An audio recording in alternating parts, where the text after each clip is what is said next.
A continuación, don Carlos Morales Sánchez, encargado de negocios de la Embajada de España en México, nos dará un mensaje. Muy buenas tardes, amigas y amigos. En nombre de la Embajada de España y de, por supuesto, del Centro Cultural de España en México, nos da mucho gusto tenerlos aquí esta tarde, recibir a viejos amigos del Centro Cultural, como es la periodista Lidia Cacho. Es para nosotros realmente un honor tenerla aquí esta tarde, y por supuesto a la Organización Comunicación e Información de la Mujer, a CIMAC, ¿no?, representada por su directora general Lucía Labunes. Con esto queremos poner de relieve una vez más el compromiso que tanto el Centro Cultural de España en México como la Embajada tienen en la defensa de los derechos humanos, en la defensa y protección de los defensores y protectores de derechos humanos. Las puertas de este centro y de esta embajada siempre están abiertas a todos ellos, y esta es una de las innumerables eventos, ¿no?, que tenemos aquí, o que recibimos, y de los que somos anfitriones, y repito, nos da mucho gusto. Sin más dilación, voy a ceder la palabra a los auténticos protagonistas, a CIMAC, a la periodista Lidia Cacho, que van a presentar el informe Impunidad, Violencia contra Mujeres Periodistas, Análisis Legal. Buenas tardes y bienvenidos.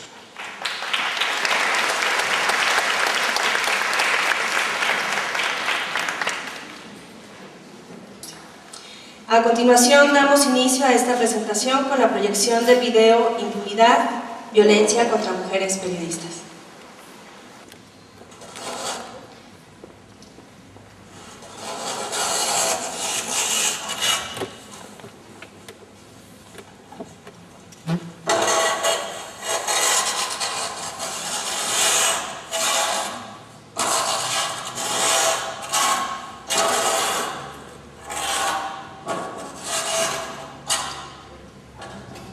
La impunidad es una de las armas letales en contra de la paz social en México, de la corrupción y la violencia, sea esta institucionalizada a manos del crimen organizado y del narcotráfico. La impunidad, por un lado, se legitima al no haber respuestas claras en materia de investigación y de acceso a la justicia por parte de las personas.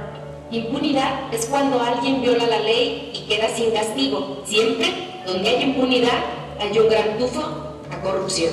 Las autoridades no castigan, sino fabrican culpables. Siempre es más importante engañar que encontrar la solución de los problemas, anteponiendo lo accidental a lo principal, que es garantizar los derechos humanos de quienes ejercemos este difícil oficio.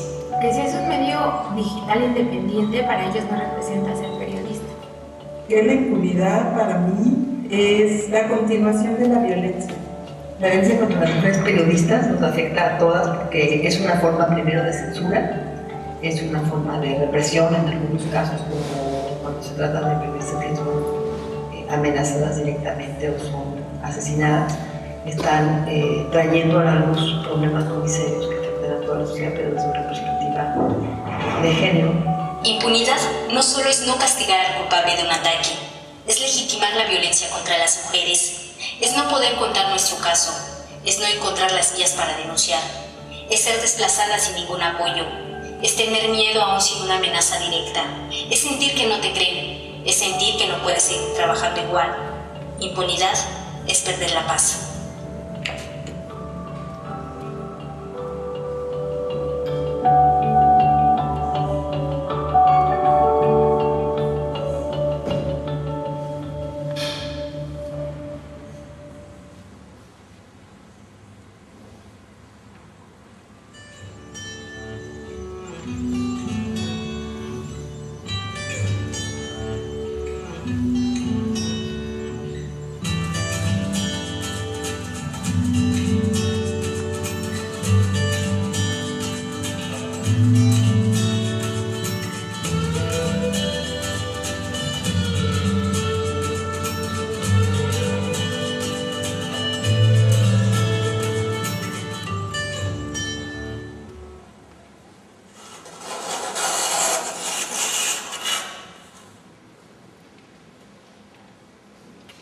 López, abogada experta en género y consultora de CIMAC para este informe.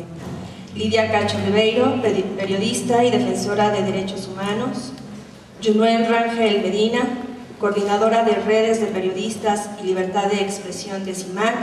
Y Lucía Lagunes Huerta, directora general de CIMAC, a quien escucharemos a continuación.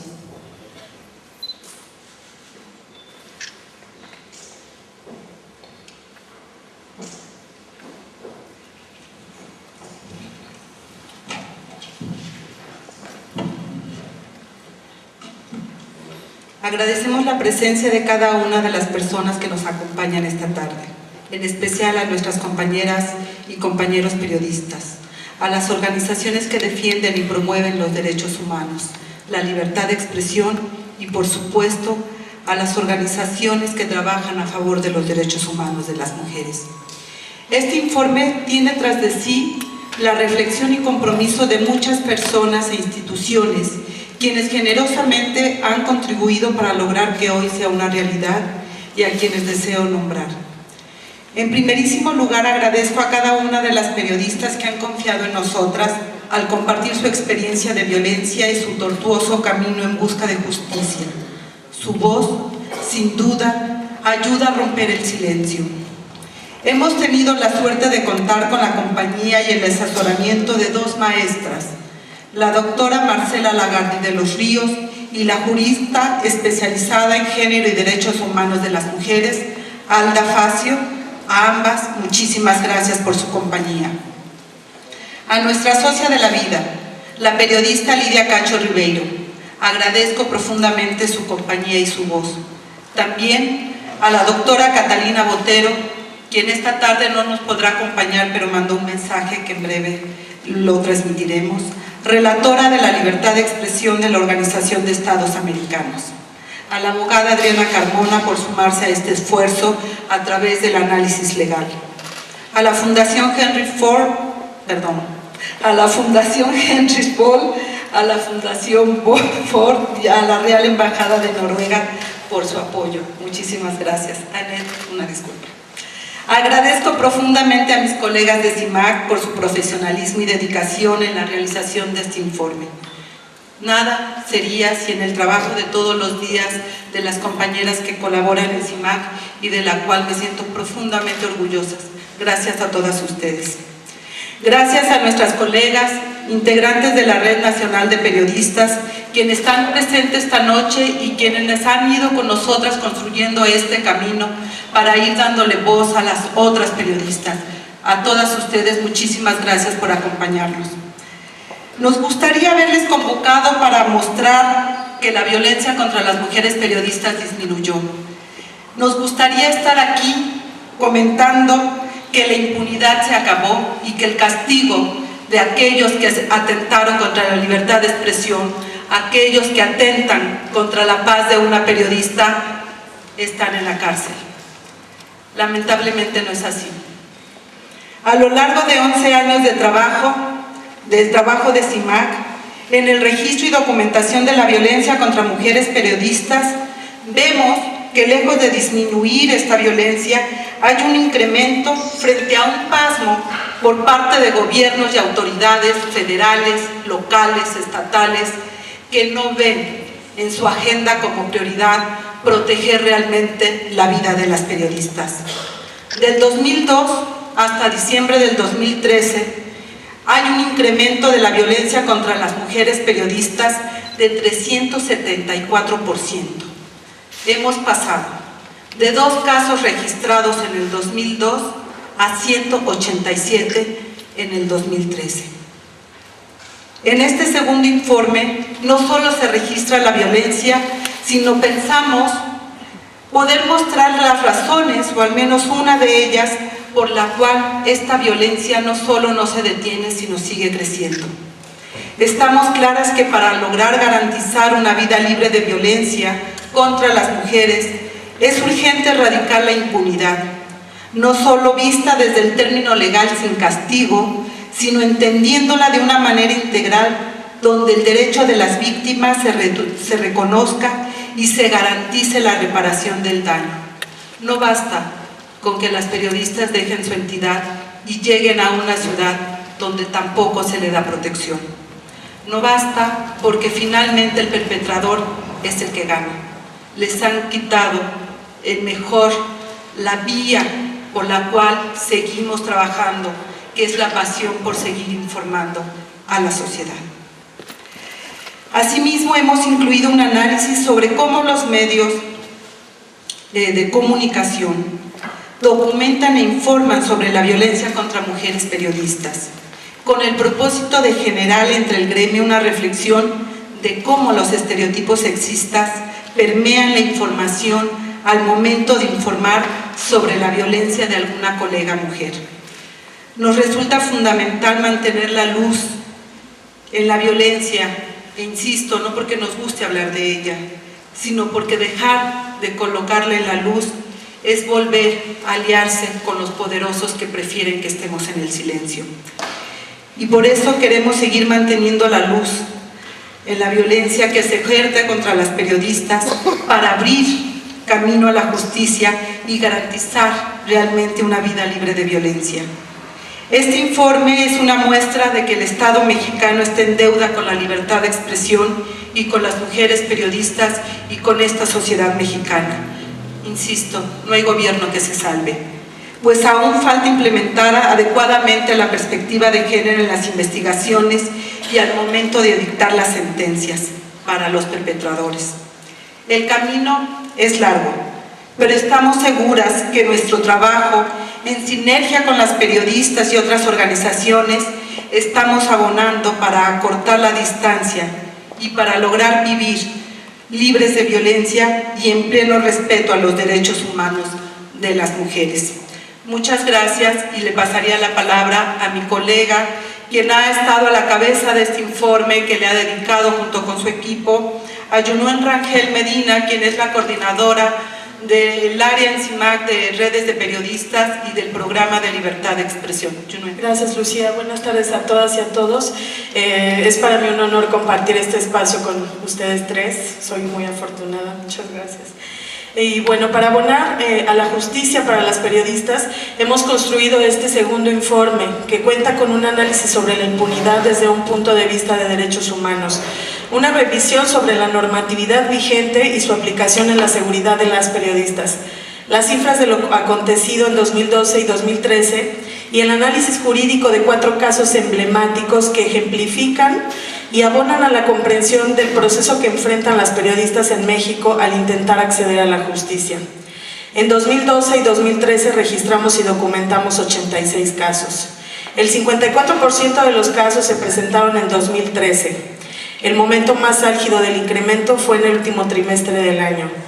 Las entidades federativas con mayor número de casos registrados en estos 2 años fueron, en primer lugar, el Distrito Federal, en segundo lugar, Veracruz, en tercer lugar, Morelos, y en cuarto lugar, con el mismo número de casos, Chiapas, Puebla y Oaxaca.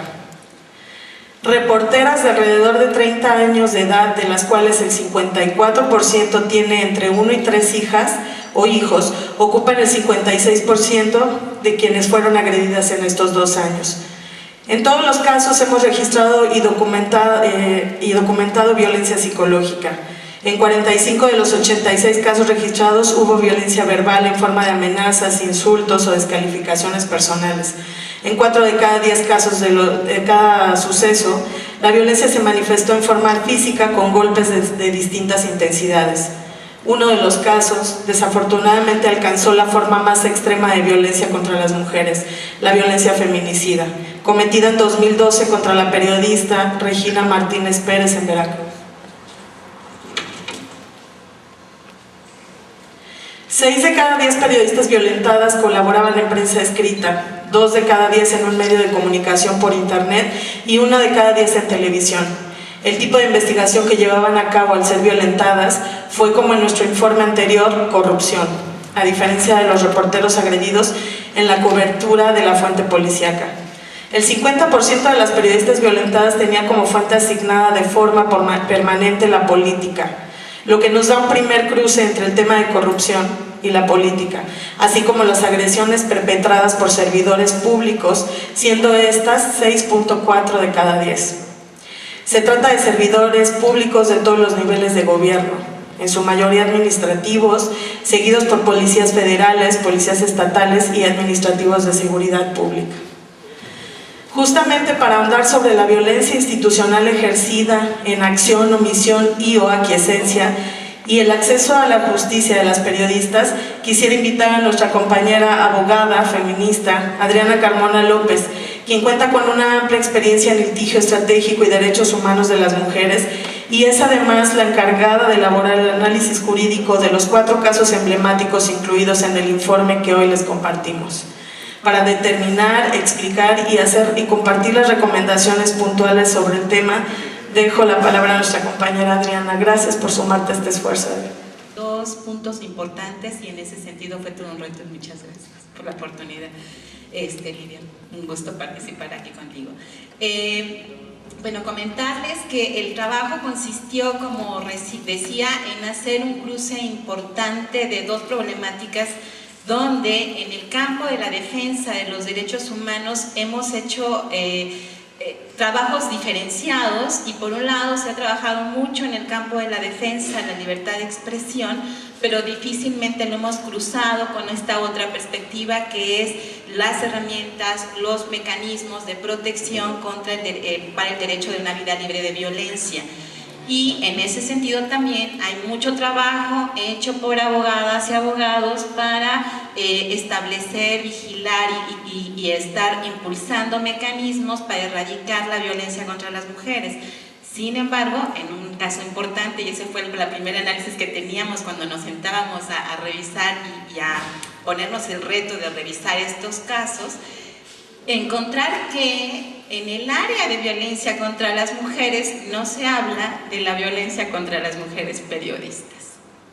No hay un mecanismo específico que esté revisando la violencia institucional que se ejerce por parte del Estado para garantizar el derecho de las mujeres periodistas y peor aún cuando estas mujeres periodistas, como es el caso de Lidia Cacho, son defensoras de derechos humanos, ¿no?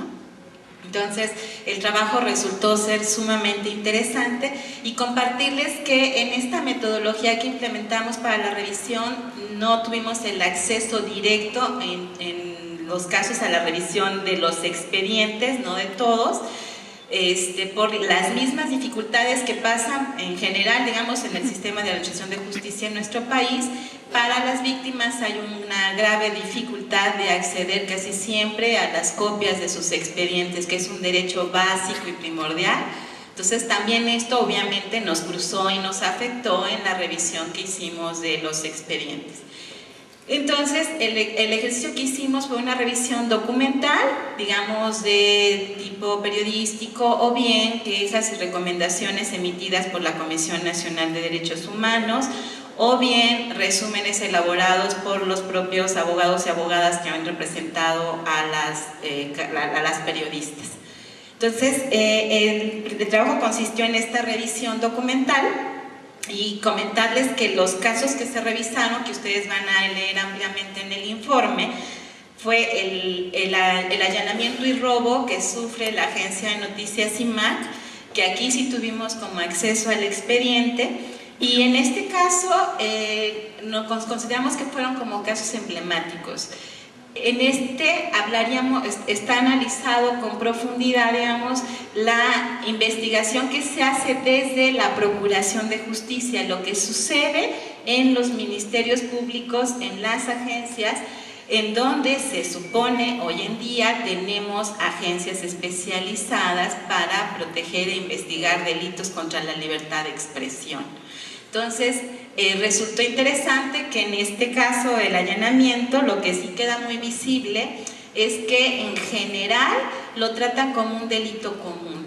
Y el primer reto fue demostrar, bueno, y incluso así se ha quedado lamentablemente, incluso con alguna preocupación, porque la propia Comisión de Derechos Humanos del Distrito Federal, quien tiene conocimiento del expediente, tampoco se pronuncia contundentemente por visibilizar la afectación a la libertad de expresión, ¿no? Y el propio Ministerio Público lo cuestiona. ¿Por qué pasa esto?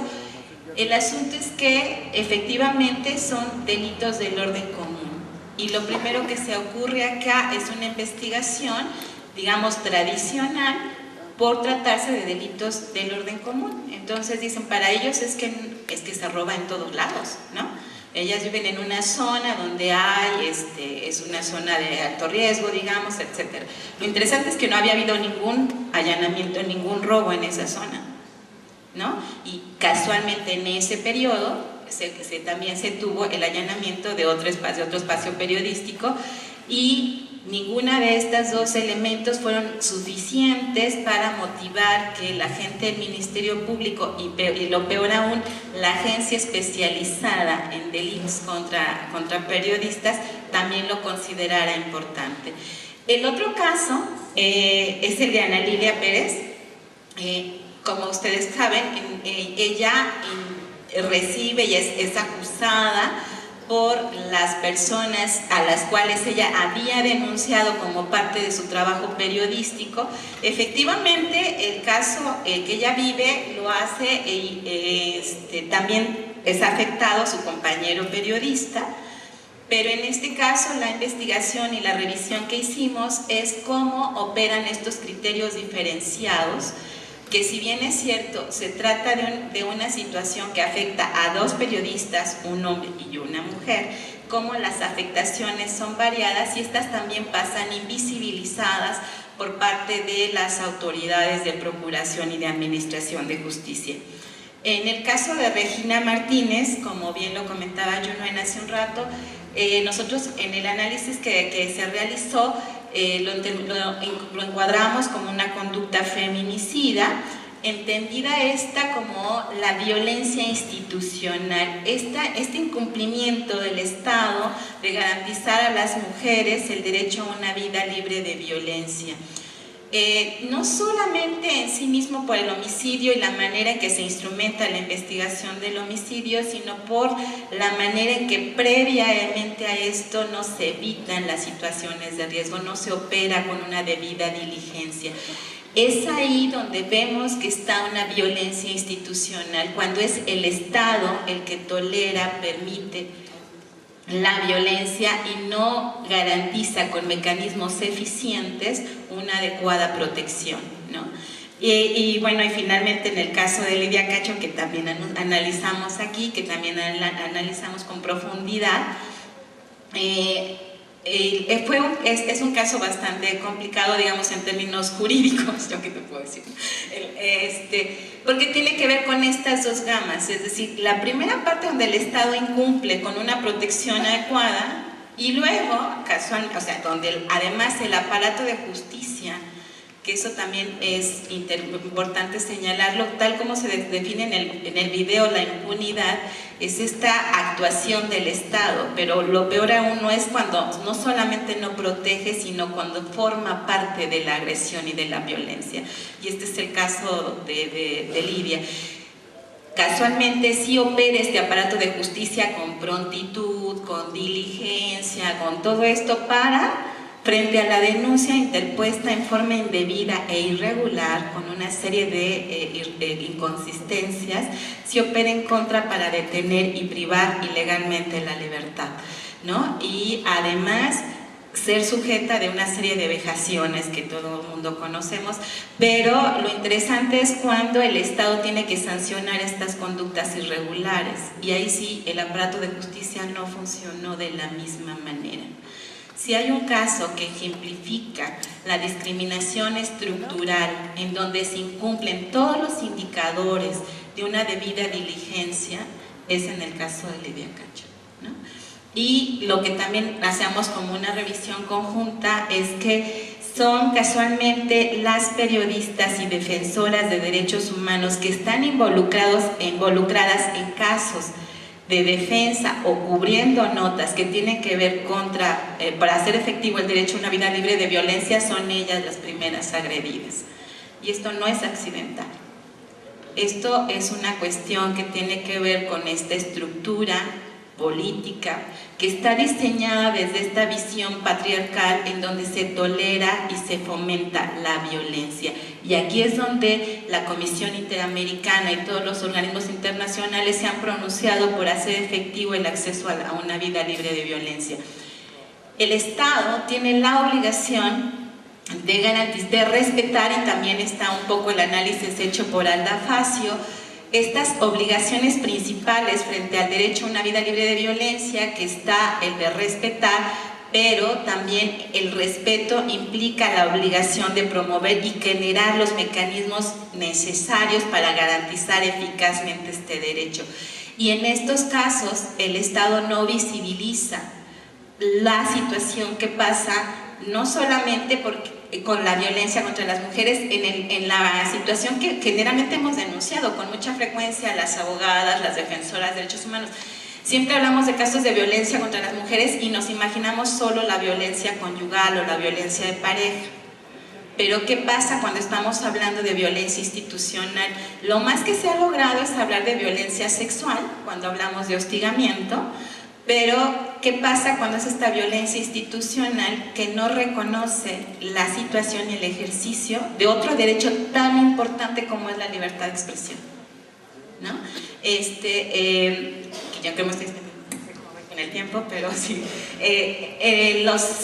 Otra cosa que nos parece importante y que de las conclusiones que revisamos en este análisis fue ver cómo en todos los casos lo primero que se hace es invisibilizar el trabajo periodístico. Nunca se menciona. En el caso de Regina, que además resulta interesante porque jurídicamente en los expedientes el caso está en las fiscalías especializadas, pero en los expedientes no tenemos un solo peritaje que hable de un análisis del trabajo periodístico hecho por Regina Martínez. Lo mismo pasó en el caso de CIMAC. Hay un peritaje que dice el perito señalando cómo estuvo revisando cómo estuvo evidenciado y con las evidencias que dejaron en el momento de cometer el robo. Y entonces dice el perito, recuperando las huellas, etcétera, la persona que robó usó guantes, limpió huellas, a pesar de que se robaron demasiados elementos que tienen que ver con su trabajo periodístico y que significó una afectación gravísima para el trabajo que estaba realizando en ese momento la agencia de noticias. El perito dice, esto no es un robo casual, la persona que los hizo, las personas tenían conocimiento. Las personas detenidas eran dos, a los que encuentran, y aparecen en la averiguación previa, son dos sujetos, aparentemente iban ebrios y como que se les ocurrió robar, ¿no? Uno de ellos dijo así como, ¿qué hacemos ahorita, mano? Pues entramos a robar. Ah, sí, claro, qué chido. Se mete, ya, este discurso así quedó puesto en la averiguación previa. Y lo grave, ¿saben qué es? Que hasta la Comisión de Derechos Humanos duda. El peritaje, lo que por primera vez en la vida me pasa, por lo menos que hay un peritaje completo, sólido, nadie le hizo caso, ¿no? El peritaje sí dice, ojo, porque esta persona, por el modus operandi, esto no lo cometió cualquier persona. No, ni eso motivó que el Ministerio Público desarrollara y abriera líneas de investigación. Cuando la averiguación, por presión de las compañeras, a través de la Comisión de Derechos Humanos del DF, tiempo después, mucho tiempo después, lo que suele suceder también en los casos de acceso a la justicia para las mujeres, el tiempo que te pasa, que son larguísimos, mucho tiempo después lo vuelven a analizar y la agencia especializada dice, no, esto no es un asunto de que tenga que ver con libertad de expresión, les robaron 2 borrachos. Son ellos los que robaron. Nadie ve el trabajo. Y nadie pregunta, incluso para efectos de reparación de daño, cuáles fueron las afectaciones cometidas al derecho de la libertad de expresión. Esto sucede en los 4 casos. Entonces, ¿qué pasa con esto? Es la manera en que también el Estado tolera la violencia contra las mujeres y las mujeres periodistas, porque no vamos a tener la posibilidad jurídica de que el Estado cumpla con otra obligación importante en materia de reparación de daño. ¿Qué tipo de medidas y garantías de no repetición vamos a pedirle al Estado cuando el Estado ni siquiera visibiliza que se trata de un problema del ejercicio periodístico de las mujeres, ¿no? En el caso de Ana Lilia, no logramos recuperar el documento, que hubiera sido muy importante, pero la propia una de las jueces, de los 5 jueces que tuvieron que intervenir en el asunto, porque casualmente para las personas que denuncian, como en el caso de Lidia Cacho, como nos enfrentamos al poder, a ellos sí, rápidamente se abren los procesos civiles, todas las denuncias que interpongan pasan sin ningún problema, operan con la debida oportunidad, les notifican inmediatamente, todo fluye, digamos, en un sistema de justicia que ni pareciera que estamos en México, pero ahí sí funciona. Entonces, en este caso, una de las jueces, como una medida que pide de protecciones, le ordena no escribir. Imagínense esto en lo que significa el ataque a la libertad de expresión. Es tan fuerte que una juez se siente con facultades que como medida prohíbe el ejercicio de un derecho fundamental. Y este carácter de derecho humano no se visibiliza en las investigaciones. Es decir, estos principios de garantía, de respeto, de debida diligencia, etcétera, invisibilizan una parte fundamental de otro derecho humano que es la libertad de expresión, ¿no? Vemos con mucha preocupación que en las agencias del Ministerio Público, lo que les decía, no se cuente con peritajes importantes para valorar el trabajo periodístico. En ningún caso, en el tuyo claro que no, no se hace. Recientemente, ¿puedo decir algo, Balbina? Sí, aquí está, que también está Balbina. ¿Puedo hablar del tuyo? Recientemente, acompañando otro caso de la reportera Balbina Flores de Reporteros Sin Fronteras, que hemos también tenido la posibilidad, en la investigación instrumentada, apenas descubrimos 2 peritajes donde decían, bueno, ya revisamos su trabajo periodístico, puede que tenga algún riesgo por lo que está cubriendo. Una reportera de Reporteros Sin Fronteras que se dedica a documentar casos de violación a derechos humanos de periodistas, ¿no?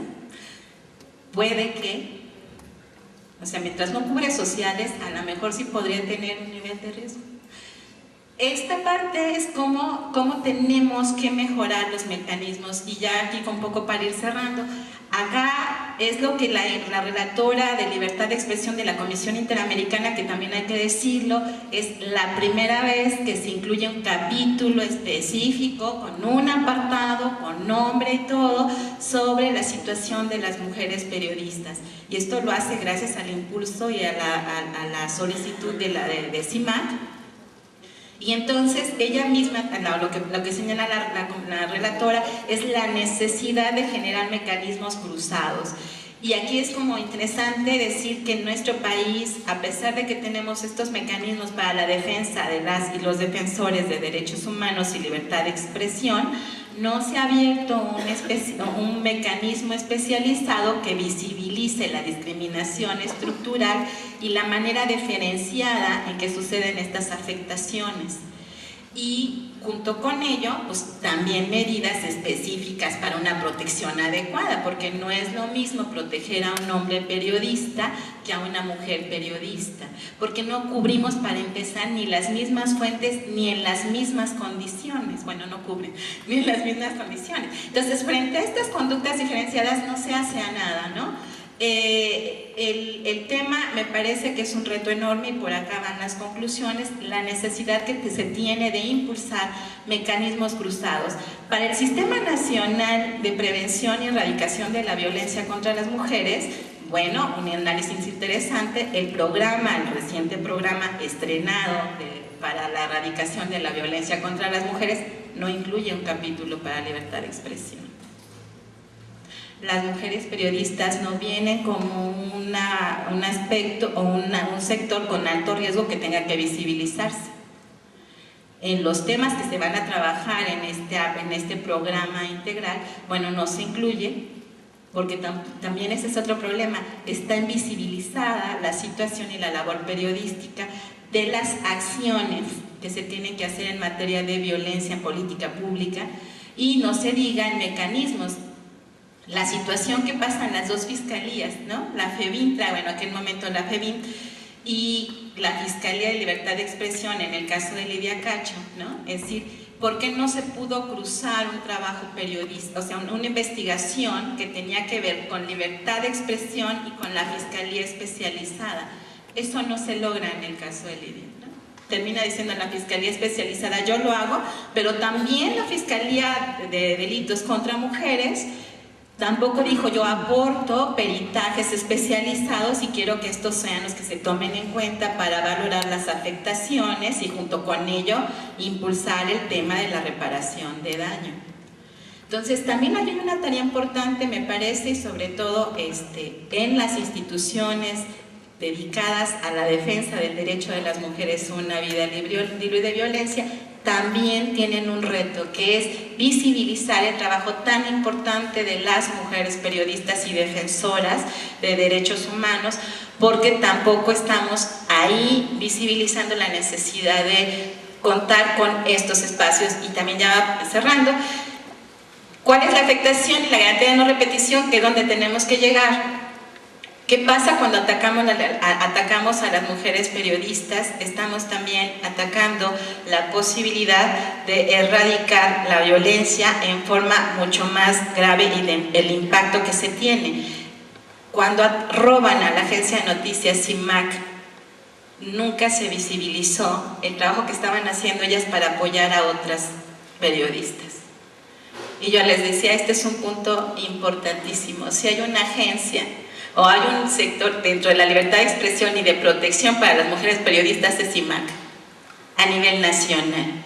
Sin la voz de CIMAC, muchas periodistas en muchos espacios en los estados no tendrían ningún respaldo.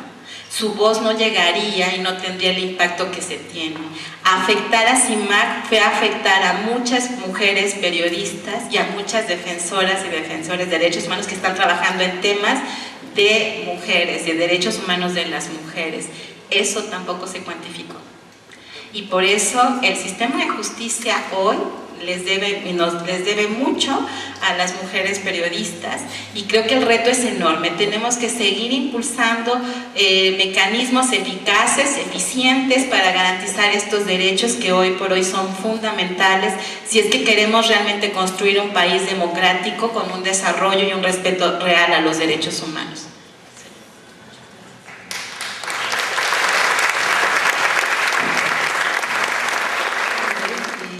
Ser un acto muy importante en la Cámara de Diputados, le sugerí a la entonces presidenta de la Comisión Especial de Feminicidio que sería muy importante que dentro del discurso que se lanzara a favor de los derechos humanos de las mujeres y la vida libre de violencia se reconociera la violencia que se estaba viviendo con las periodistas. Y esta presidenta me respondió, claro que no, porque a ellas las agreden por periodistas, no por mujeres.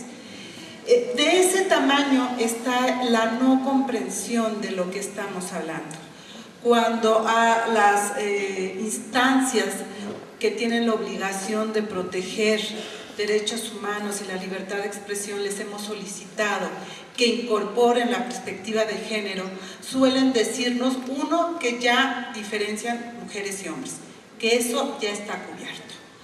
Todo el tema de investigación y análisis de lo que ocurre con las mujeres, qué tipo de investigación estaban realizando al momento de la agresión, eso parece ser que no se logra entender, que tiene que continuar en el tema de la investigación, o hemos tenido, por desgracia, algunas respuestas de que ellos no discriminan, por lo tanto no van a hacer diferencias entre mujeres y hombres, porque hacerlo es discriminar. Y estamos hablando de las autoridades que tienen recursos públicos para poder abonar precisamente al tema de derechos humanos.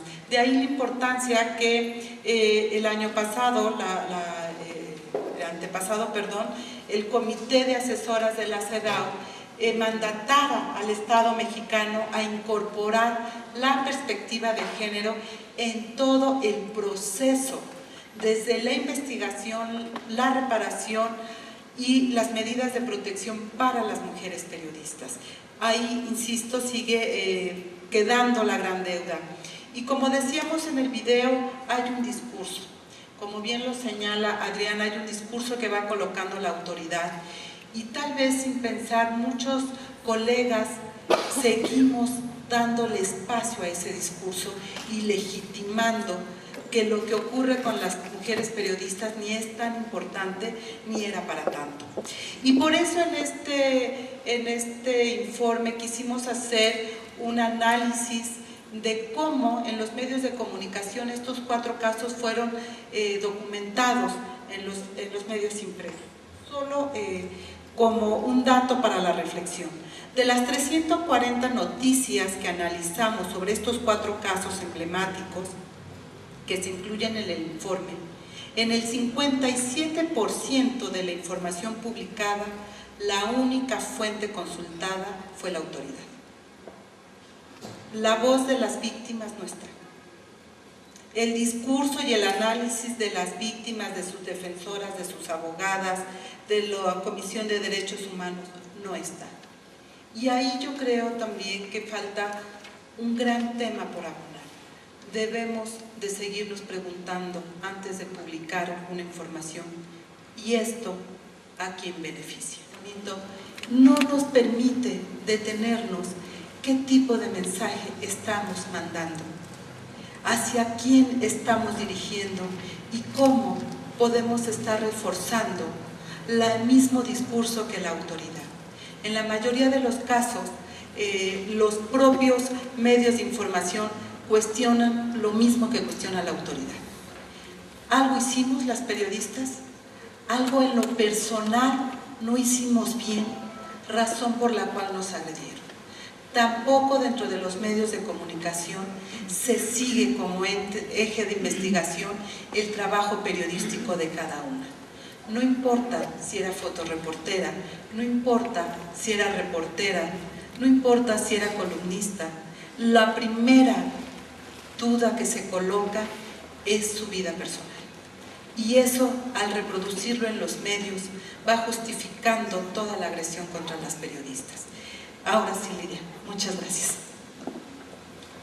Gracias. Bueno, a mí me parece que este documento increíblemente bien elaborado se convierte en una herramienta importantísima para todo el mundo, para periodistas, para activistas, para gente que está dentro del análisis de las leyes, de los procesos jurídicos, judiciales, pero también se convierte en una herramienta para estudiantes de periodismo, de derechos humanos, de relaciones internacionales, es decir, cualquier persona que quiera entender los mecanismos precisos con los que se sigue debilitando la libertad de expresión, con los mecanismos por los cuales las mujeres periodistas acaban dedicando la mitad de su tiempo a defender su fama pública o su dignidad personal, además de hacer una defensa jurídica cuando es el caso. Necesitamos leer un documento como este para poder entender exactamente todos estos mecanismos. Es decir, recuerdo la primera vez que CIMAC hizo uno de estos informes. ¿Hace cuánto, Lucía? ¿Dos? Un colega periodista me habló por teléfono y me dijo, oye, que vas a venir a México a ver si nos vemos. Me dice, oye, chale, pues con tantos informes sobre agresiones a la prensa, ¿por qué siempre quieren las mujeres llevar agua a su molino? Y lo que quiero contarles aquí no es ya en la parte técnica, teórica, que ustedes mismos podrán leer en el informe, sino quiero contarles la parte de la experiencia vital, personal. Aquí hay algunas colegas periodistas de Veracruz y sé que este evento les mueve muchísimo. Hay colegas de diferentes estados de la República, de Sinaloa, de Tijuana, del Distrito Federal, de Quintana Roo, que en este momento están siendo perseguidas, y a ellas quiero dedicarles estas confesiones emocionales que les voy a hacer. Hace muchísimos años entendí, gracias a mi madre que era psicóloga, la diferencia entre las emociones y los sentimientos. Las emociones son aquello que fluye dentro de nuestra química cerebral, el cerebro las está produciendo y son no solamente producto del aprendizaje desde nuestro nacimiento, sino de las reacciones fisiológicas que vamos teniendo a partir de todas las experiencias vitales, de la primera vez que alguien nos mira, de la primera vez que alguien nos toca, de la primera vez que alguien nos regaña, que alguien nos grita, que alguien nos educa, que alguien se toma el tiempo para enseñarnos a mirar el mundo. Esas son las emociones. Con las emociones podemos hacer muy poco. Los sentimientos son la expresión y la interpretación de esas emociones. Cualquier persona que vive bajo cualquier yugo de violencia está todo el tiempo tratando de desentrañar el efecto que tiene en su vida emocional y psicológica, me llaman psicoemocional, las agresiones que ha vivido, la manera en que las y los demás interpretan esas agresiones y todos los efectos secundarios, digamos, o colaterales del estrés postraumático que genera cualquier agresión. Esto sucede con una víctima de secuestro, con una víctima de violación, con un niño o una niña abusada, con un periodista levantado, amenazado de muerte, con una mujer periodista levantada, amenazada, encarcelada, perseguida, manoseada, violada, y con cualquier ser humano que ha vivido cualquier acto de violencia. ¿Cómo vivimos las mujeres periodistas la violencia, a diferencia de cómo la viven los hombres? Hay muchos tipos de hombres y hay muchos tipos de mujeres, sin duda. Un colega periodista justamente de Veracruz, hace unos años que estuve allá dándoles una capacitación para desarrollar herramientas de seguridad personal, había sido levantado por los militares y no se atrevía a decirle a nadie que se lo habían llevado 4 horas en un auto y le habían dado vueltas porque lo dejaron salir del coche. Y me pidió un espacio personal para decirme: no sabes cómo agradecí ser hombre y por fin entendí todo lo que ustedes decían, ustedes las feministas decían. Me dice: todo el tiempo pensé, si yo fuera mujer, tendría miedo de que me violaran, de que me golpearan, de que fueran a por mis hijos. Soy hombre. Quisieron negociar conmigo, me dieron un par de bofetadas y eso fue todo. Cuesta muchísimo de trabajo poder diferenciar cómo se vive el ser mujer en cualquier contexto vital, estemos en Palestina, en México, en España, en Francia o en Rusia. Pero cuando estás perseguida, y cuando además eres perseguida no solamente por convertir tu vida en una misión profesional para hacer eco de las voces de las y los demás, sino además eres perseguida por tu elección profesional y por ser mujer. Y cuando el tratamiento que se te da en el sistema de justicia se relaciona directamente con cómo te ves, con quién eres y con cuáles pueden ser tus motivaciones, estás también trabajando todo el tiempo tus emociones y tus sentimientos desde la mirada del otro. Es decir, cuando fueron a por mí los policías judiciales, que en ese momento yo creí que eran unos secuestradores tradicionales pagados por los tratantes a quienes había denunciado en mi libro Los demonios del Edén, la primera parte del camino en la carretera desde Cancún hacia Puebla, ellos se reían mucho y me regañaban y me enseñaban fotografías mías en bikini en la playa. Me costó mucho trabajo y muchos años poder entender el significado de esas fotografías que ellos llevaban consigo. Es decir, ellos traían un folder en el que tenían mucha información mía, pero no usaron la información de mi familia, no usaron las fotografías que ciertamente tenían, por ejemplo, mi papá, sabían quiénes eran mis familiares, usaron fotografías mías en bikini en diferentes lugares en la playa. Es decir, querían que supiera dos cosas. Una, que tenían mucho tiempo siguiéndome y que habían tenido la posibilidad de hacerme daño en otro momento, pero que habían elegido detenerme en ese momento. Porque lo que ellos estaban haciendo en ese instante era demostrar cómo funciona la estructura de las jerarquías y la de la supremacía del poder masculino sobre el femenino. A través de su voz, de su presencia, de dos policías comunes de Puebla, se ejercía el poder del propio gobernador y el poder de todos los cómplices de esta red internacional de tratantes de personas. Las fotografías en bikini me las enseñaban, las regresaban, hacían comentarios obscenos todo el tiempo, se cambiaban, paraban el auto, se cambiaban a la parte de atrás y acto seguido, después de hablar sobre esto, ponían la pistola en mi boca y después en mis genitales. Y después regresaban a sentarse adelante y seguían hablando de las agresiones que yo había cometido contra sus jefes. Haber publicado el libro Los demonios del Edén era haber agredido a sus jefes y haberme metido con su vida privada.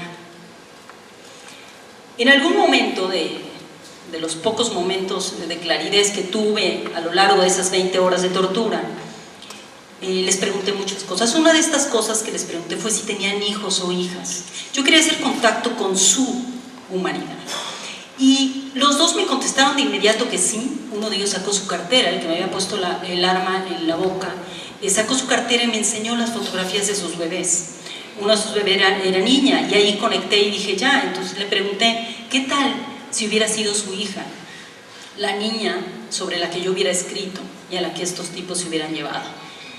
Y claro, las respuestas del macho tradicional fueron: no, yo los hubiera matado con un arma y los hubiera despedazado, los hubiera castrado y tal. Pero la locura era que ellos venían en el auto, estaban plenamente conscientes de a qué me había dedicado yo, de lo que había denunciado en ese libro, de que había evidencia clara de que era cierto. Y ellos decían cómo se defenderían en caso de que alguno de sus hijos o hijas fuera abusado sexualmente por cualquier persona. Y sin embargo estaban ahí ejerciendo el poder entregado por los patriarcas. ¿Qué sucedía en la cabeza de estos policías? Yo he tratado durante muchos años de entender qué pasaba en su cabeza, porque también he tratado durante muchos años de entender qué pasaba por mi cabeza. Y para poder entender todo esto, necesité también escribir diarios desde el primer día que empecé a investigar para el libro Demonios del Edén en 2003, en octubre del 2003, hasta la fecha he escrito en cuadernos diarios, emocionales, los diarios sentimentales de la persecución. Y no solamente no hacia mí, sino para tratar de entender cómo lo vivimos, es decir, ¿qué nos hace la violencia de Estado? ¿Qué hace con nosotras? ¿Qué hace con nuestra integridad? Primero, la impunidad sabe a acidez. A la acidez cuando no puedes comer, sabe a la angustia y el miedo a la oscuridad cuando no puedes dormir. La impunidad sabe al miedo cuando estás frente al Ministerio Público Federal y antes de que entre acaba de salir el representante del gobernador de Puebla. El miedo sabe a ver una fotografía del presidente Vicente Fox felicitando a Kamil Nazif, uno de los líderes de las redes de tratante, diciendo que es un mexicano ejemplar. El miedo sabe a dedicar más de la mitad de tu vida en el momento en que tu vida se concentra en una persecución judicial de la que te tienes que librar por haber dicho la verdad. El miedo sabe a vivir en un país, a la amargura de vivir en un país donde se tiene que dirimir la verdad como si la verdad tuviera que defenderse. El miedo sabe a que tu pareja esté harto y te deje y ya no quiera meterse en problemas. El miedo sabe a lo que le acaba de pasar a Adriana, nuestra compañera de Cancún, cuando el director de Radio Fórmula la corrió porque el alcalde se lo pidió, porque lo hizo quedar en ridículo, porque le hizo una pregunta y no supo contestarla. El miedo sabe a quedarse callada por perder no solamente el trabajo, sino por el miedo al aislamiento. El miedo sabe a no saber si tus colegas periodistas te van a proteger y te van a defender y van a ser solidarios, o van a ser parte del mecanismo de humillación que va a repetir en los pasillos de la Procuraduría y de los periódicos y de la radio: esta es una puta y seguro por eso la corrieron. Esta no es periodista porque no terminó la carrera. El miedo sabe a que un día despiertas y descubres que no tienes más lágrimas y te mueres por tener un poco de agua para llorar más. El miedo sabe a sentir que tu cuerpo no responde a las necesidades de exigencia, de ir una y otra vez por la Procuraduría de Justicia. El miedo sabe a mirarle a los ojos a los ministerios públicos, suplicante, para encontrar su humanidad y tratar de contactarla con la tuya, para que entiendan que lo que tú estás haciendo es lo que toda la gente de este país debería de estar haciendo. Ese es el miedo que además se convierte en fuerza. Y es la tristeza que además convierte en supervivencia. Y es la angustia que se convierte en el megáfono de tu propia voz. Hay algo que para mí es inexplicable, y lo es también para la mayoría de la gente que se dedica al estudio de la psicología, que es cómo desarrollamos las personas, todos los seres humanos, y en este caso en particular las mujeres periodistas, los mecanismos para poder detectar cuando nuestra vida en realidad está en peligro. Dicen los neurocientíficos que en nuestro cerebro primario, los hombres tienen una reacción en cuanto sienten que van a ser violentados, tienen una reacción de huir o matar, y las mujeres tenemos una reacción de someternos y negociar. Tal vez sea cierto, tal vez a veces cuando nos llevan a los extremos, las mujeres intentamos negociar, como intenté negociar ese día en ese auto con mis agresores, con los que me pusieron en manos de quienes me iban a violar en la cárcel. Y de cualquier manera, y a pesar de eso, seguimos sobreviviendo. Y sobrevivimos no porque seamos mártires, ni porque querramos ser víctimas profesionales. Sobrevivimos porque nos lo merecemos. Y porque sabemos que la vida nos merece a nosotras también. Les voy a compartir brevemente parte de un texto muy personal que escribí, que recientemente compartí, que tiene que ver con esto. Y este texto es para Regina Martínez. Cuando fui a Veracruz a dar una conferencia sobre explotación sexual infantil en la ciudad, en la capital. Varios colegas periodistas, al terminar mi ponencia, se me acercaron y una de ellas fue Regina, me entrevistó brevemente y después en realidad lo que quería era hablar conmigo. Y lo que me dijo es que tenía muchas amenazas de muerte. Y le pregunté, ¿qué vas a hacer? ¿Qué necesitas? Y me dijo, nada, es que todos los colegas dicen que ya parezco Lidia Cacho. Que para qué lo digo, ¿no?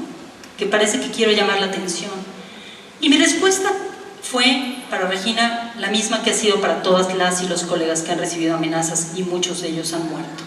Es, ¿qué importa lo que piensen los otros si puedes salvar la vida? Grítalo a los cuatro vientos, avísale a todo el mundo, pide ayuda, habla con tus editores, busca un lugar de seguridad, tenemos redes de apoyo, no estás sola. ¿Qué te importa lo que digan los demás? Regina no recibió la ayuda necesaria. La mayoría de sus colegas, y aquí sí debo recalcar que fueron varones y gente de la revista para la que trabajaba en ese momento, desestimó las amenazas de muerte. Y ella sabía que estaban directamente relacionadas con su trabajo. Por eso el día que supe que la mataron, mi columna periodística justamente la escribí reproduciendo su último artículo periodístico. Por eso la mataron. Y nosotros lo sabemos. Y por eso las y los periodistas estamos investigando quién la asesinó. Aquí estoy sola, como sola se está cuando el cuerpo se rehúsa a responder una vez más a las exigencias de la andanza infame de un litigio que parece interminable. Es demasiado tarde para volver atrás. Los enemigos no firman contrato con fecha de caducidad. Y aún si pudiera volver, volvería a las andanzas por defender mis derechos y los derechos ajenos como si fueran propios, porque de alguna manera lo son. Siempre he sabido de esa sutil interconexión vital que nos permite estar juntas y juntos en el planeta.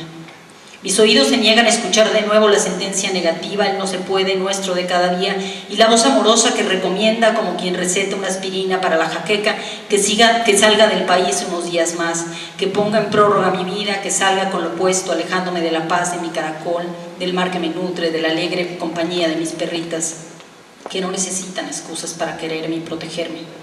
Que deje atrás mi lápiz favorito con el que dibujo amaneceres frente al mar, la cobija que retiene el aroma de los abrazos de mi madre que ha muerto y cuya ausencia me recuerda a la orfandad del mundo.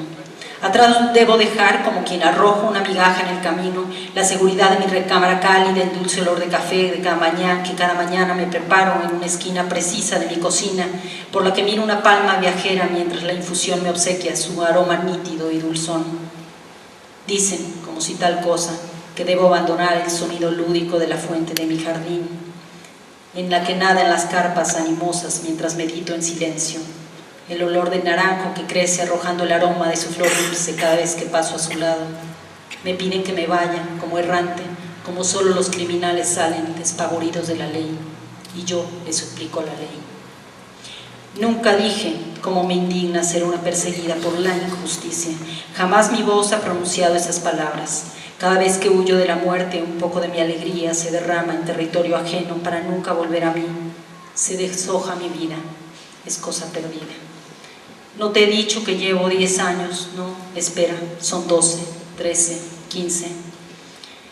Debo volver a mis diarios para recordar cuándo fue la última vez que mis palabras adquirieron el poder de llamar al peligro. O debo decir, cuándo fue la primera vez que mis palabras como periodista llamaron al peligro. Cuando mi intuición y mi búsqueda, mi inteligencia y mi capacidad para investigar, para defender y educar se convirtieron en dardos comprometidos. Hace casi 2 décadas que comenzó este viaje en el que tuve que aprender en silencio y cómplice solo con mis convicciones, a detectar en la saliva el sabor amargo del miedo real, a mirar tras mis hombros cada vuelta de esquina, a oler el peligro como quien olfatea rosas rojas. Aprendí sola, porque en aquel entonces nadie nos dijo que el ser periodistas y activistas no está bien visto en un país propenso a la hipocresía, al doble discurso y a la odiosa victimización profesional de mártires sacrificados. Nunca te dije cómo me debatí en silencio buscando las palabras precisas para explicarles a todos a quienes quisieran escuchar que el heroísmo es una trampa perversa, una piscina de fango en la que nunca me sumerjo, para decir a veces desesperada que este guión escrito por los patriarcas, en el que solo las santas sacrificadas hacen el bien por el bien mismo, es parte de una monumental farsa discursiva que lo permea todo.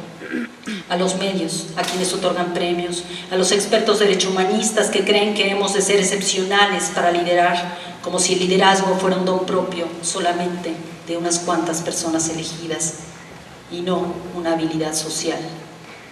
Tampoco te expliqué cómo se vive la angustia de ir de una ciudad a otra, de un país a otro, arrastrando los pies e inventando discursos para agradecer premios que en realidad son débiles escudos temporales, reconocimientos de aquello que debería de ser simplemente validado por su utilidad social. La verdad tan escasa en este otoño mexicano parece precisar de estrellas y laureles, de estatuas y aplausos, porque muy pocos creen en su validez natural, concreta, vital, indispensable. Tampoco te dije que eso de la fama es una mierda, que a mí no me interesa satisfacer las necesidades de un público que quiere espectáculos para huir de su compromiso real, indispensable de actuar aquí y ahora a nuestro lado, con compasión y disciplina. Y entonces me así a una idea. El prestigio, me dije, es lo que vale en el mundo tan absurdo como el nuestro, porque nace de la credibilidad. Y supe que tenía razón cuando ellos, los gobernadores, los fiscales, los ministerios públicos, llegaron con sus plumas y lanzas de la mano de reporteros soeces y prostituidos a atacar la credibilidad o hurgar en lo poco de privacidad que me quedaba. Y con ese poco amasar mentiras panfletarias, porque ellos también lo comprendieron. El heroísmo de los violentos es irrefutable, pero el de quien entiende que el periodismo verdadero tiene en su centro los derechos humanos, les infecta como la ponzoña, les hiere como una daga envenenada, les hace reconocer el sabor del miedo en su saliva.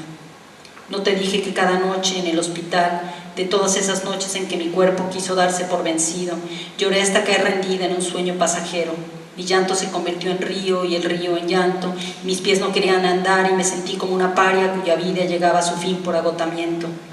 Creí que todo estaba dicho, que nadie podría con tanto dolor en su alma, con tanta miseria, con tanta desesperación. Tampoco te expliqué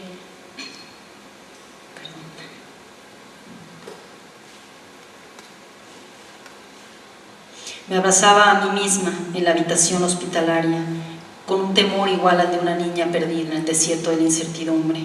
Creí que moriría. Entró la doctora y me explicó que el desgaste físico era parte del estrés postraumático, por la tortura, por la presión estresante, por los juicios interminables, por las persecuciones y las amenazas. Mi mente entendía el significado, pero mi espíritu, que también está en mi mente, replicaba: no, no, no, no más sufrimiento, no más dolor, no más. Ni para mí ni para nadie. Entonces supe por qué tantas víctimas se someten a sus captores, por qué tantos periodistas se someten a la censura. Y la médica salió de la habitación y yo cerraba los ojos pretendiendo estar dormida para que nadie supiera que ellos estaban ganando la batalla en mi interior, que su avasallamiento durante años, las amenazas, la persecución, el espionaje, la compra de jueces y testigos, el salario de los torturadores, la muerte de esa pequeña víctima salvadoreña, el dolor de esas cientos de niñas abusadas que me contaron sus historias, así como la tristeza de mis seres amados que me protegen y sufren por mí, sofocaban mi aliento como una inmensa montaña de carbón. Tampoco te dije que una precisa noche de mayo, aún enferma de agotamiento y con la sombra de un temor ocre que me revisitaba cada noche tras los largos testimoniales judiciales, creí que la muerte era mi amiga, que ya nada valía la pena, que te matan así, hasta que primero tu cuerpo se derrumbe y después tu espíritu concluye que tal vez ya no hay futuro para ti, porque no quieres más noches oscuras ni preguntas imbéciles sobre tu dolor y miedo, porque ya no entiendes por qué demonios los demás no entienden que esto lo deberíamos de hacer masivamente para librarnos de la violencia y de los abusos, porque te descubres incapaz de hincarte con mansedumbre como tantos otros han hecho y decides que es tiempo de cerrar el cuaderno, de vaciar la pluma fuente, de decir adiós. Tampoco te conté cómo durante años me he cobijado en los brazos de la poesía, con otras voces navegué como en una balsa de salvamento en mundos imaginarios. No sabes cuántas novelas lograron hacerme vivir en otras realidades menos peligrosa que la nuestra. No sabes por qué es un rito privado, cuánta vida se renueva en mí cada vez que me pierdo dentro del mar, cuando bajo sus profundidades y donde la voz humana no tiene cabida, allí donde la luz se reinventa y late la tierra sin intervención humana. No sabes y no tendrías motivo para entenderlo, porque preciso de mis sucesivos aislamientos, de tanto silencio. De allí que navegar en veleros sin tierra de por medio, sin adminículos ni pretensiones, me llena de paz interior. Tampoco nadie sabe con qué vehemencia llevo a cabo mis ceremonias al despertar, donde solo recibo en silencioso y a veces sobrecogido de agradecimiento la llegada de un nuevo día. Ni saben cómo respiro y medito para capturar ese hálito vital que me permite seguir escribiendo cada día, escuchando música mientras preparo mi desayuno, cómo remonto las escaleras con un pasito doble y alguna tonada recién escuchada para llegar a la cima de mi estudio y darme a la tarea de escribir, de planear mi trabajo. Tampoco sabes, aunque seas capaz de intuirlo, cuán importante es el amor para mí, cómo me deleito en los besos y en los abrazos dulces. Nunca te dije que mi alegría y mi gozo no son fortuitos, porque como un jazmín les cuido y cultivo sus flores, les alimento con los nutrientes necesarios, saco mi melancolía a caminar bajo el sol marino para que se libre de todo mal. Les digo a mis pulmones con la mano en el pecho que deben respirar cada mañana, que hasta que este hálito llegue a mi vientre, nada es verdadero. Mi cuerpo lo sabe y camina al ritmo de la respiración. Los brazos se extienden, mis piernas danzan como buscando la alegría perdida en las noches de angustia. En esas noches en las que intento olvidar y al mismo tiempo recordar los nombres de mis colegas asesinadas, perseguidas, secuestradas, de aquellos a quienes han matado también. Bailo para revivir el rito de la emoción vital. Toco mi tambor para responder a la tierra que aún estamos aquí para defenderla y defender nuestro derecho a la parsimoniosa alegría, que nada tiene que ver con el poder y todo tiene que ver con la compasión, con el simple y sencillo encuentro humano, ese que no violenta, ese que no abusa, ese que no mata, ese que ama y reconoce la otredad. Nunca te dije que cada día, todos los días de mi vida, como la mayoría de periodistas de este país, me peleo con la muerte, que acecha en múltiples formas, que salgo victoriosa porque esta vida me merece y la merezco yo también. Tal vez nunca te dije nada, porque nadie debería de pasar por esto, por el simple hecho de haber decidido asumir su responsabilidad ciudadana y el oficio de hacer de este un país mejor.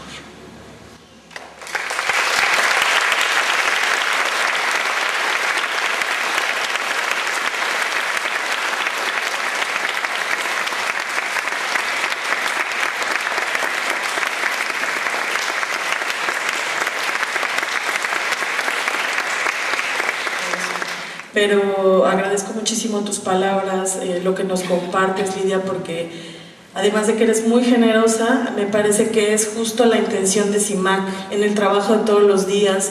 La intención que hoy se expresa en este informe justo es eso, decirle a las autoridades, a la sociedad, a los medios de comunicación, que la perspectiva de género no solamente es el término de moda que se puede aplicar a todas las leyes, normatividades y mecanismos, que se trata de vidas que hay que entender para poder salvaguardar, para poder defender.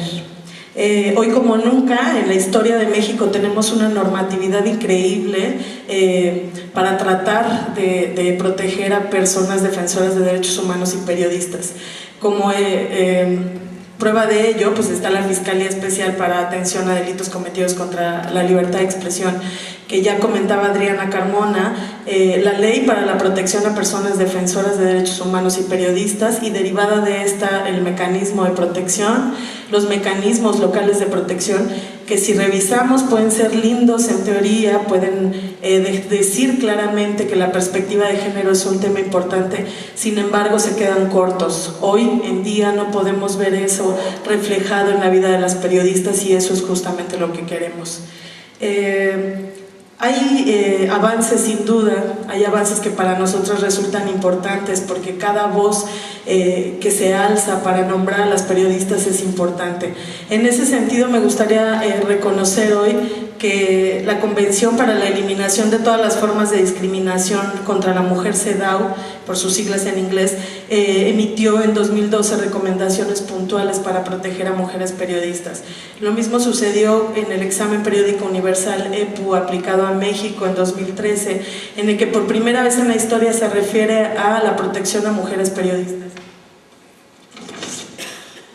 El Plan de Acción de Naciones Unidas y por supuesto el capítulo que la Relatoría para la Libertad de Expresión de la OEA integró en este informe 2013, que es también por primera vez en la historia habla de la perspectiva de género y de la importancia de que los gobiernos tomen en cuenta estas particularidades para proteger a las periodistas.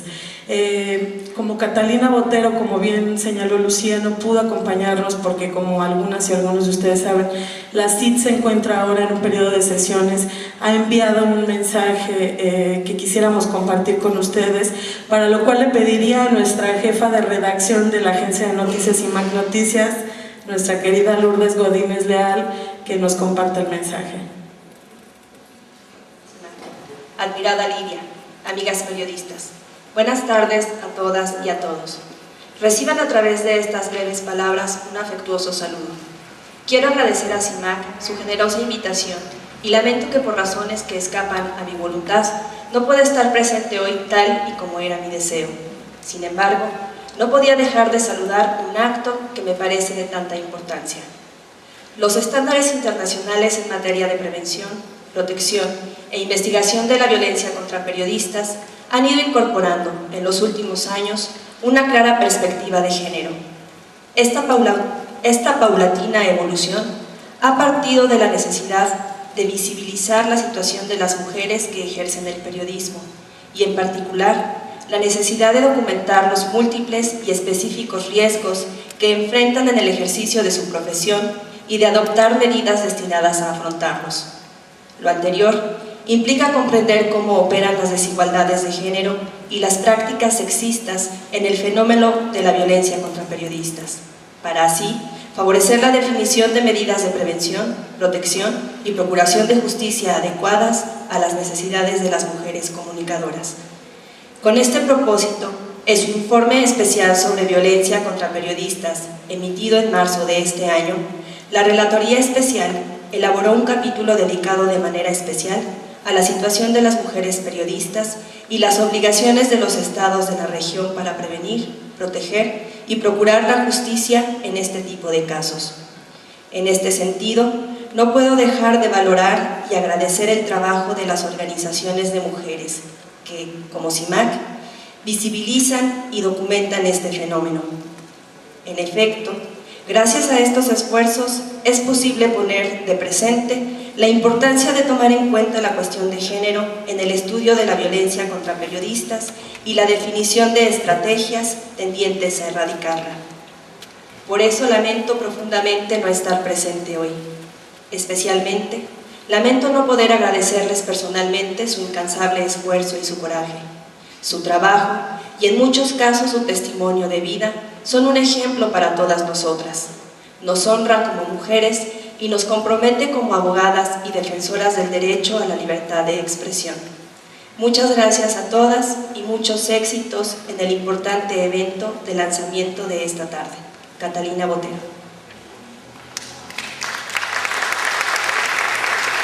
Bueno, hoy con este informe, CIMAC vuelve a alzar la voz para urgir al Estado mexicano a atender la deuda que tiene con las periodistas y con la sociedad completa, al no garantizar la seguridad integral de ellas y con ello afectar el acceso de la sociedad a la información que le pertenece. A las organizaciones de la sociedad civil, de donde emana información cuantiosa y valiosa que genera políticas públicas en beneficio de la población, a continuar su importante labor en favor de los derechos humanos, tomando en cuenta siempre la perspectiva de género. A la sociedad civil internacional, a continuar con la observación, atención y visibilización de los obstáculos que se enfrentan actualmente en nuestro país y abonar, impulsar redes de periodistas y articulaciones con periodistas de la región. A los instrumentos internacionales, a continuar el acompañamiento, la observación y creación de recomendaciones necesarias al Estado mexicano en pro de la protección e integridad de las periodistas. A la sociedad completa, a proteger a sus voceras y con ello proteger su derecho a la información, a la participación democrática de todas las personas. Muchas gracias, Lucía. Muchas de ustedes han sido grandes aliadas en estos 11 años. Reiterar nuevamente mi agradecimiento a todas las periodistas que nos han acompañado a lo largo de estos años y que mantienen viva la Red Nacional de Periodistas y las redes de periodistas que, insisto, también en algún momento lo compartíamos con Lidia, nos ha salvado la vida. Y por esas 187 periodistas que tenemos registradas, que han vivido agresiones, que han sido perseguidas, que han tenido que dejar su lugar, su trabajo para salvar la vida, por las 13 periodistas asesinadas que no lograron estar hoy y que nos hacen falta, por nosotras mismas, las periodistas de CIMAC, que seguimos exigiendo justicia en esta ciudad desde hace 3 años, sin lograrlo, pero aquí estamos y seguiremos. Por todas las otras periodistas que no han logrado alzar su voz para exigir justicia porque tienen miedo de lo que pueda venir. Nosotras en CIMAC hemos decidido seguir alzando la voz para romper el silencio. Muchas gracias.